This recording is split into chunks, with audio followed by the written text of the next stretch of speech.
mu Kasiebo na yenyuma ko bia dawro ma na berebia mu wo so ase no sika fam ema ensam no timi aduru asum asede di kan ekwa ma smart hygiene hand sanitizer sanitizer aba ebo adehye ewo covid-19 ade ebremu entrance ema covid anya okra enkonsedo na krampo memnya bi ma kire no emfa ensusuanso bone emra ewo pomde mu enti sabre a wotia sia wa hoode a wotimi kobato nsa himu nsa die bomade nsa sa wo nsa na wode so nemam wode yi sika de atu akare nyina no wo papa wo na wode sanitizer papa na timi akum yaremu ahodo a na timi ade covid-19 ade mpo eba na timi abo ama wo so timi atrase ache wode papa nsa wa iriso de bottle tabari sa adue no na onsa ho awowese esanso eja enkan papa ede ma ade ba koyom ni se aloe vera ewom erenti boam odasane onsa ho timi eyamoto kama obu ana ni sama den sa wo shampoo no ofere ne nyina no ebeyu afiri ama wo so watimi ade ho amiamia ahodo ebi wo no enie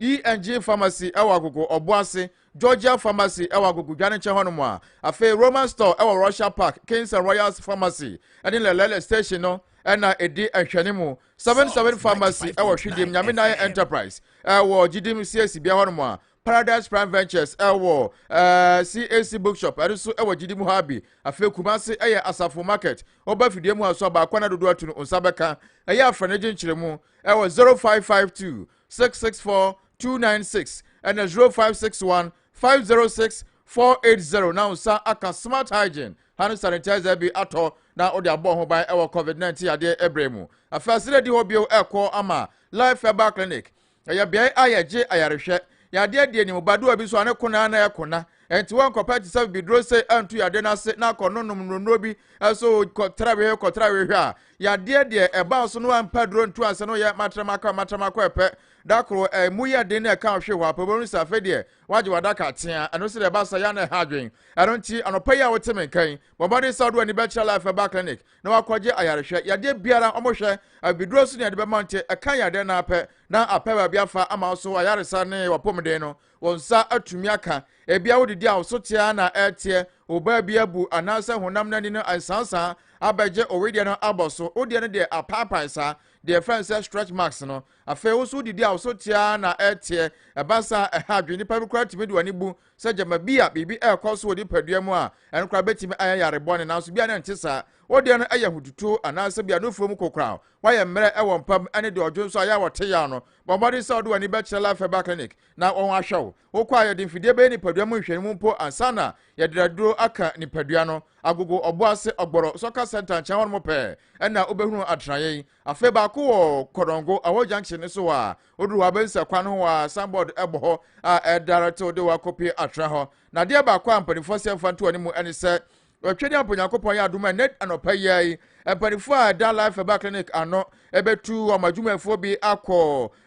amantina akọhwe adehye wo ho apomden ade amomo we aye door to door screening ana wode ba amanfo na ase wo wi abukoda so obekọ krofa na efeda wadwani akire mmoso na dwumade we di amara bahiane se epepi ayaresa bi etimi to da bi esi wo ede boa adasa ema ye ni padua mu hwemu ede ma odasa ne bia eno de ya na wontu ateku na asadama eno na doctor panifo adwe hunhun se nya obia na bi wo ho akwan bi ate se ya wotimi eba bo akra wotimi ahye sanka driver bi emfa ne mrana nso na ada bi abam eno ti we die life herbal clinic ene na nurse na doctor fo etu na mo aba wo na ase aye no pa no nwotwe yai ena mo trance ewo amantina anyumre nonum ena ode be kwawie oba 10 Ghana cedis na ode abeto hospital card no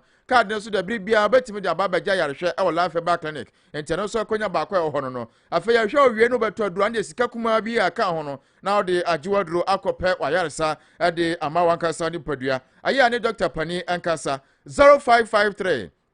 441 379 0553 441 379 na ebra omo ekọ amantina enne no enkyere se okọ life herbal clinic a unya ayarehwe odi ekọ obiri bia bekọ koduru bia no omo a nurse fo na doctor fo bebre abi mo ekọ bi mo ehwe akire aboa ama yaresa adehye ehia wa kire no wonso ensa atumi aka enyema kwa da romana no pai wonso asene no nsi aka seboi mu ama nsam no nyina atimi aduru wasum na meka wo se Kasiebo no ewo abafo ntintabia ne so www.saltfmonline.com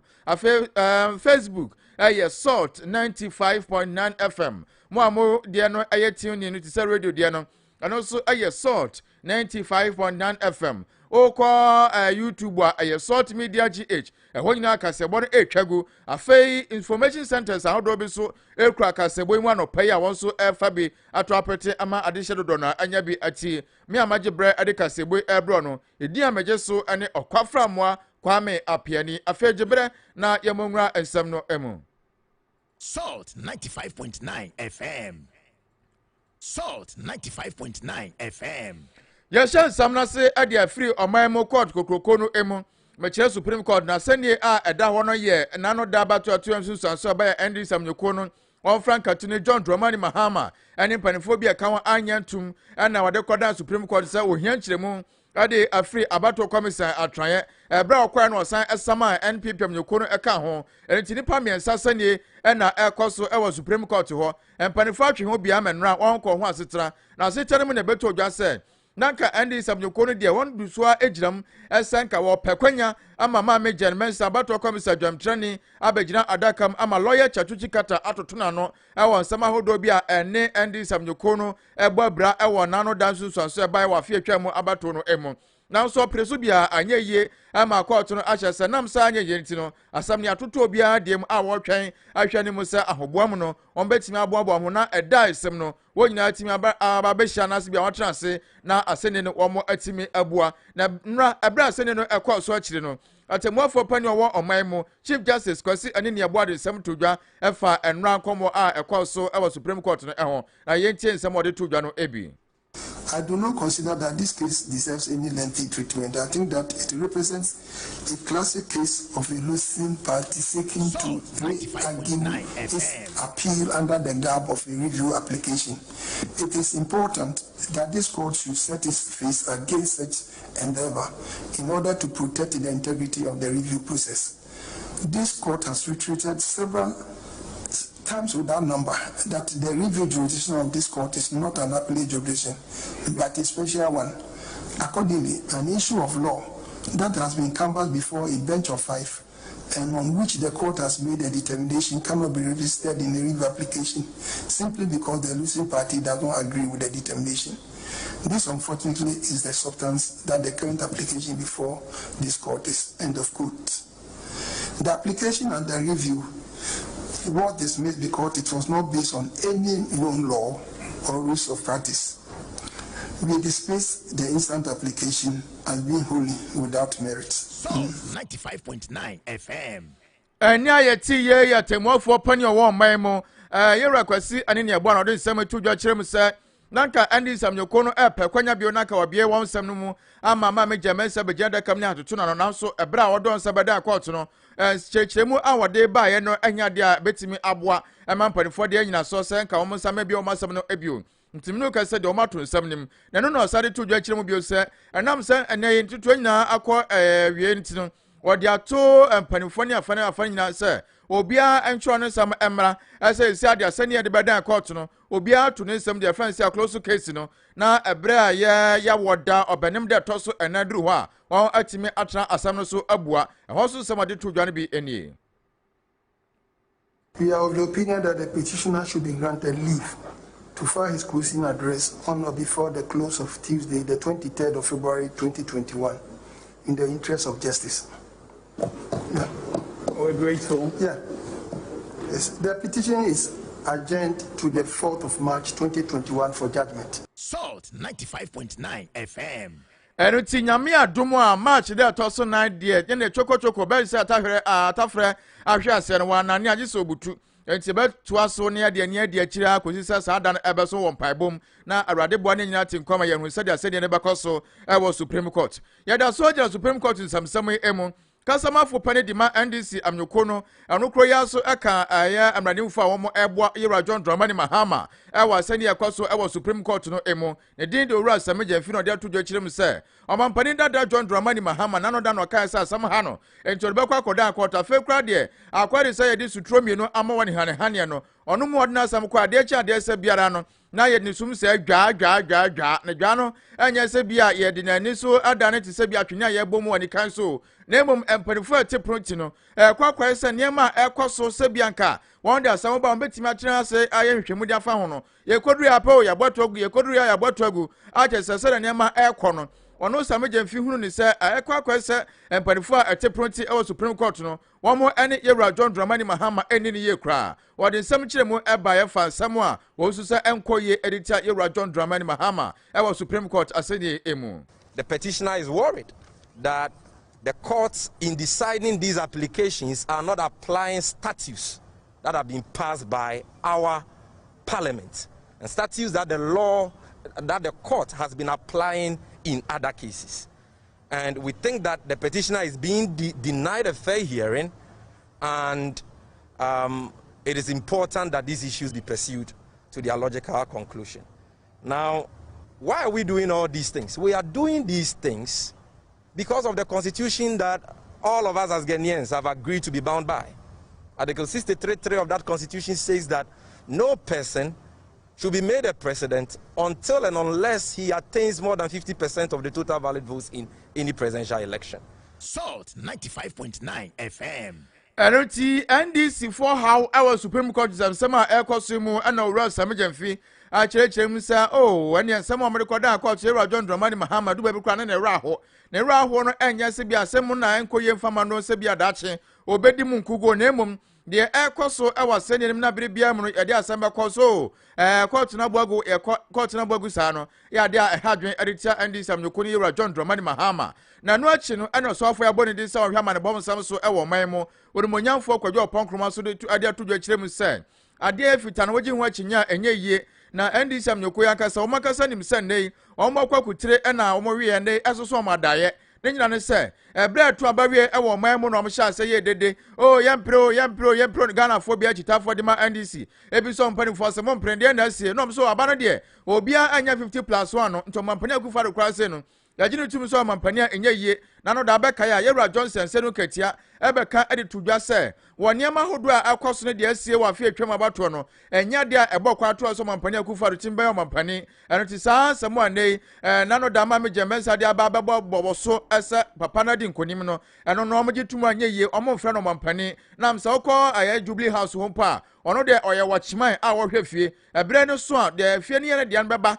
ene ne cars ne ma hodo bi ede abehye fie ho enti papa de wo hwe kire keke na no na owura kwadwo ponkroma kire mu se mo ma keka ka sansemo nyina ma kwa bi so no kwa sa na asemo da court no kwa mo di kan bua de dawo na de nti ene na da ebri bia mo amade beba asemo sam no enyinyina so no court no bogu pa na fe de mo nsunu mu wo se ne mo ni asem bia eka Ghana fo ahunu pa se de mo de ba no nya de nyina so bia ewom na ye den ya nyame adom obenem de toso nan no eduwa no Ghana fo behunu se ampa sa asem amade beda court na ehururu harabi keke. The court has decided that on the 4th of March, judgment should be delivered in this matter. This is after the petitioner who came to court, among other things, arguing that nobody won this election, has called 3 witnesses, and has now, I think in the last 2 or 3 applications, been praying the court to literally force the EC chair into the box so that he can reopen his case and advance something else which he hasn't told the court, something else that can help make a better case for him. The court has decided that despite its earlier warning that if its processes are not complied with, it can strike out the matter, it will still accommodate them so that they can file their written addresses. I think this is clear evidence that nobody's being denied a fair trial here. The court has bent itself backwards and is accommodating the interest of all parties. So we look forward to the 4th of March for judgment. 95.9 FM. Eroti wo de wonyina ehwe kwase na me adom obanem de toso na no ebeduru ho na yehunu de na sam ewonyina so se de NDC for kan yo se so electoral commission kan o se so de MPP for kan no edan duru wan de be ndo kwabia bro amako na yetimi abua ne fonti ne yenyina betwen ama obanem de toso na duro ne ehunu se de asene ebekwa akọwie yeda so ebo Supreme Court ensemsem emo na no da mpanifo akwasetra ema mo bu asam no wie na du babi na NDC for akwanya nkomo epe ewo sa ensemsem akoso ni mu no omo enya entipani ba kwa waka emranim ko ne ho eye Dr. Dominic Ayine ene one esentrofo bekasa na wachire me se asam a ekoso ewo Supreme Court won de otrase hwedin a wo hunu ni pefesa ajagefo etra proti no omadi kan fom ho adwen ma fa ne se NDC am ko no trom sam se o ya pese file petition bi anase bi a ye review bi pese ya no mo boapa o de mo famara mo de ba na mba cheche mu adan a ebenu de beka akwa bi o mo beka biara ne aye overruled o mo overruled saa besin ne ama nsam afiri bra mo ko asetra esan ko mo behia echeche mu kakra e de aka o masema na no da mo de koda court no ho no abiribia de beko bia ne abodi atoagu ya atoagu saa besin ne nti na no da Ojifo Bosumi ne da toso edunsia na yewura Dominic Ayine echrem sa fedie dono afro tegare obeba monten so de nanu December tudwa adwudwa nsem magana fo ahunu se de ekoso Supreme Court asene nim no wotrase ya honho ahwe ya ne panifo edom sekan adwonanka na wo so adoto won onso akrokre ene se ne wotisi monten so kika bia echen central for se adwen panifo ati pronti afa no enya adwen papa na se o ma nya de o mo ye na ahwe ya Ghana fo ehunu mo ye wo kaka nsem ya medru babe na no ya kwabro na no so ama nei empanifo kwa asetra no won de atudwa se papa no wa tro krata e de ho achopa aba ade abeto Supreme Court anim se de nano da wakasa ade ti om se enema bi ekoso ase nim no wono de wonti ase ehunu ye no timpanifo adwa mafa no enya de ebebo am no eno no de ho achopa aba na achopa no koduru ye pe na atemuafo pani Justice Kwasi Anini abo akyerkyere mu se wom se wom saka achopa no de na so ba bi a ye kyerkyere abo no ho an ya ne yetan agina esane no nano da na ye wre ne sentwofo ekọ kasaye ekyerɛ sɛ de akɔso no wono de oje etuma enye ye kika bia ade kya agagefo nti nan wo de achopa abade a ba bia wo gina kika ne nsam dwodwa no won kɔ no nkɔfa ho ankɔ gina no san kɔpa atwɔ ɛhɔ na obia entenenka na wo wi a enkwa nkɔsi sɛ ya woda agifo de toso de nunum ebedu no na wotu sa na mo anya mo kan ya pene kwam wo gina monte so kwaje microphone ensantwofo momra atifi ne apoya soro ne fam obia ba na ode ne nsam to dwa kyerem sɛ de nano da wakan no ohabi ena ba na asibia na ohyew ena ode gina so ede kan sansam no ene wode ho achopa aba wo srese na no kokotwea yentie ensema Dr. Dominic Ayine ede to dwa ne bi e wa chopa kwan so. My attention was drawn to this fact immediately after the press briefing by Frank Davis Esquire, to whom I am grateful. It was not my intention to scandalize the court or to bring it into disrepute. In the circumstances, I wish to apologize unreservedly to the court. Yours sincerely, Dr. Dominic Akyem Ayine, signed. And for those of you, I'm sure Mr. Frank Davis is not a stranger to the press. He's standing here to my right.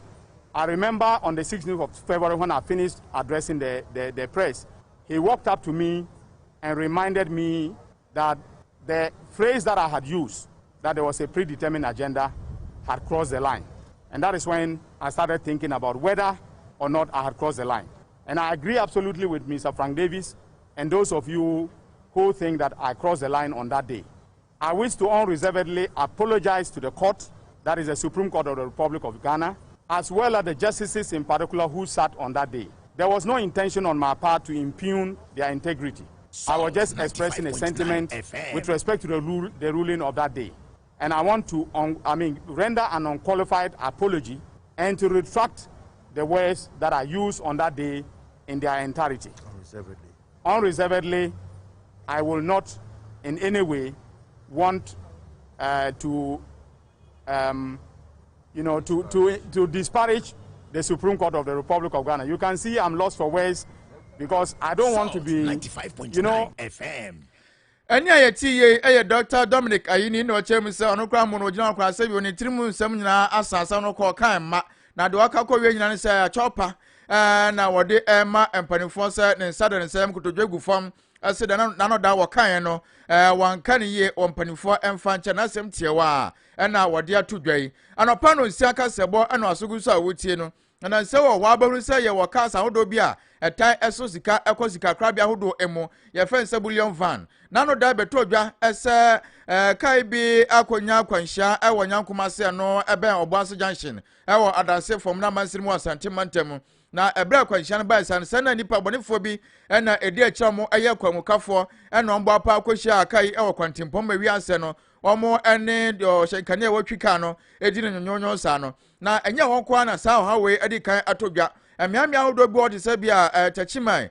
no ewo bron mantemo na se bron pre mantemo ene kaso ne patam se ho na sankrofo we tita omo edisa argument na breso no mo se nya kana tu adifri apoye akotifi pa no mo gba pa totonkra enti wo ha ukokwa mo aba bi wo ha se bia pobisha no na enipa yi afri kwam se wura omo tisi kwam opani tototo na edi akire enam no kasa posifo akire nipa mu ba se edu a wo mo edom kwa kogina emra no anim na yedom afobo amom na nipa edu a wo mo edom ani edom achi no emunum de emno kasa owo apolisifoɔ akache Asante Mantem polisi pani aye COP Kwasi Mensaduku ona ne sanchofo akasa awo na monto ya omotu amam no kase saa emrante enumi won ewo apolisifoɔ akache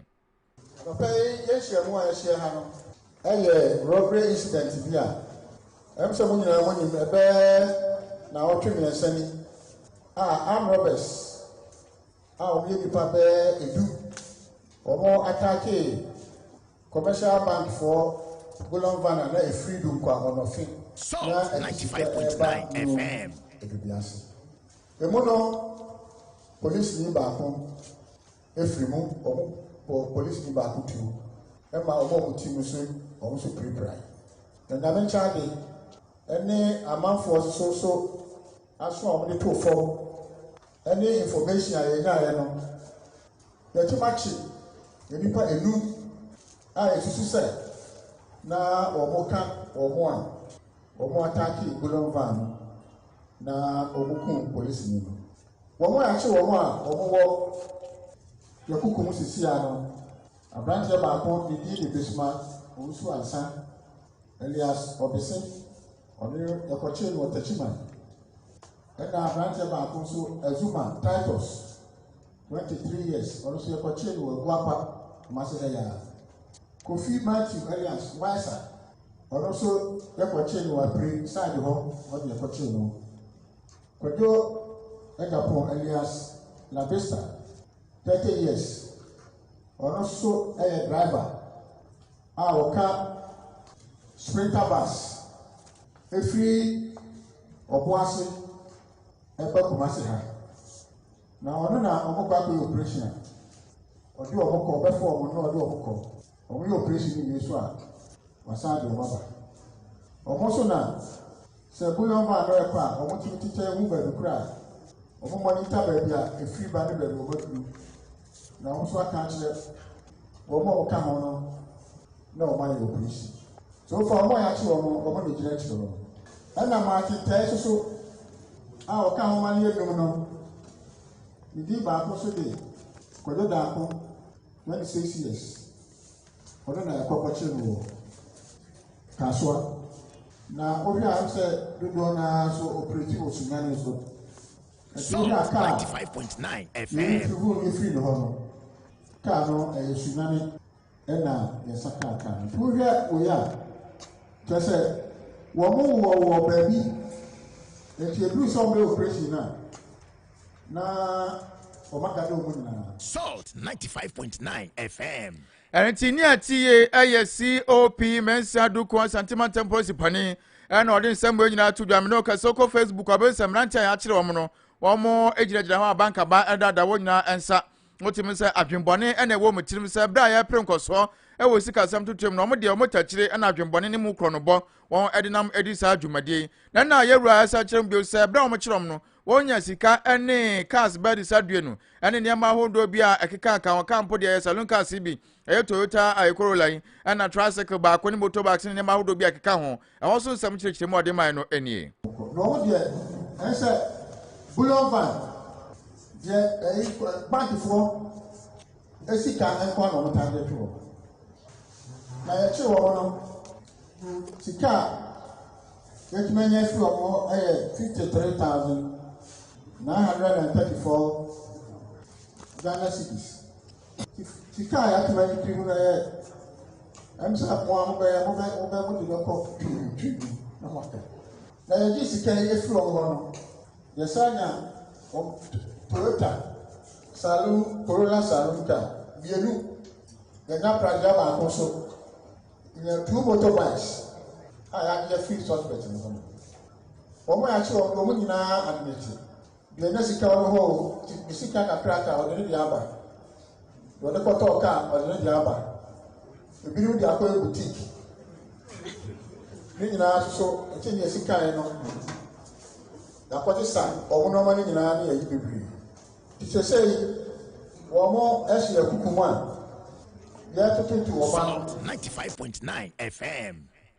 No. Akyɛ sika wa mmerɛ nya deɛ onsa kan ya wa timi agapade bi kra no abusuafo bi sa sɛ na kwase na akwabrade na ahefa no nya sika yi ɛde sɛ adwuma na afɛ deɛ wɔde kwa ɛno na COP kyerɛkyerɛ mu sɛ nneɛma hodo bi amrante nsa ka sika yi a wɔn kɔgye free car na ɛde sika kɔ bank mu wɔn ɛnyae no ebi agapade bi a wɔn de ayɛ ɛna na ɔbɔ so no ɛno akyi na ɔkyerɛ mu sɛ abrante baako ne din de John Apia ɔyɛ obi a wɔgyina na sɛ ɔkɔ senior high school wanya mfirinhyia 22 years dodo na afrɛ no Omega na abrante ɔno na nano dara ho sɛm esi wɔ so mu nya na du krom kwantempɔnim ɛnam so ma ambulance driver Abraham Tete borutu no na wodi mu akotene mpanimfoɔ kyerɛ mu sɛ wɔn so ɔmo ne di n'akyi aba bi ɔtabia no ɔmbɛhwɛ ama mmara ɛne no adie na bɛma baako a ne wo hu a yɛnya kyerɛ no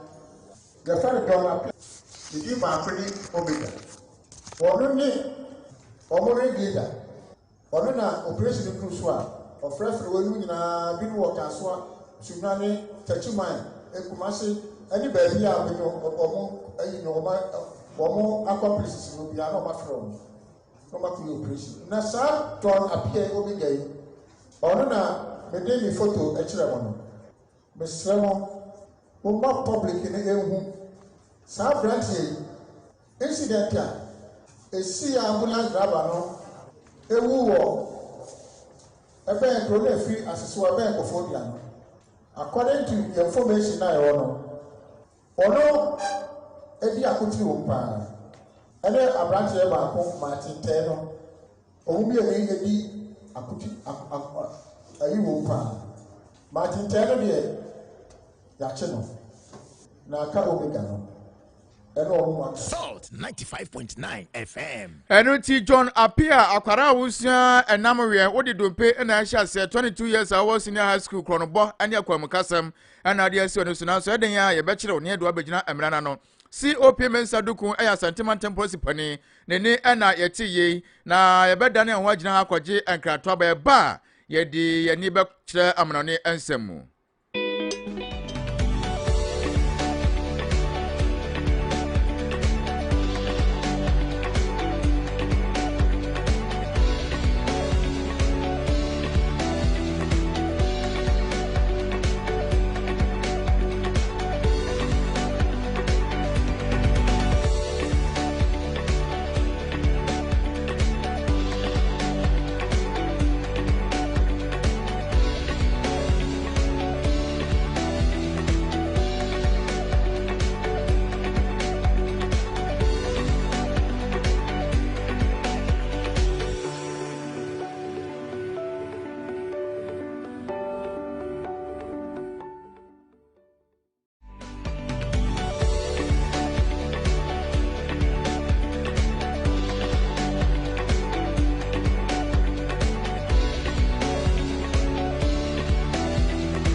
Yɛbɛmu akwaba akɔwie Kasiebo no ɛwɔ manɔne nsɛm mu ɛnɛ African Centers for Disease Control and Prevention wɔn de nsɛm atodwe kyerɛ mu sɛ mobu nkonta firi nano da COVID-19 ade ba yi ɛma bibirem yade bi bɛso ha nipa opepe miɛnsa mpem ahanwatwe ɛne donkro ahenum ɛne adosunsia ɛna ɛnya COVID-19 ade bi ɛwɔ abibirem ha na numu na beto dwa sɛ nipa ne mu opepe miɛnsa empem ahasa ane aduosum no ahanan ane aduokron ana won so ho atimi atom anei eye aseda na ne nyina mu no enipa a won so ahwere mo kwa ewo covid-19 ade ebrem no eye enipa a won eye empem oha ahankron ane aduokron miensa yesa ne ekona ni mo yepa na panifo de tudwo kire mu sa otete nkutabori se de akona ama ahodo a wa bibrem ha sa bibrem atoye na se bia nafo ane atifia fam num eho ane ade edokra de shepa babi ji South Africa enomo edi nyonyonyonyo afe uko Morocco se ya ne anya sam ketwa Tunisia kra de ne jan afe Egypt ane Ethiopia kra no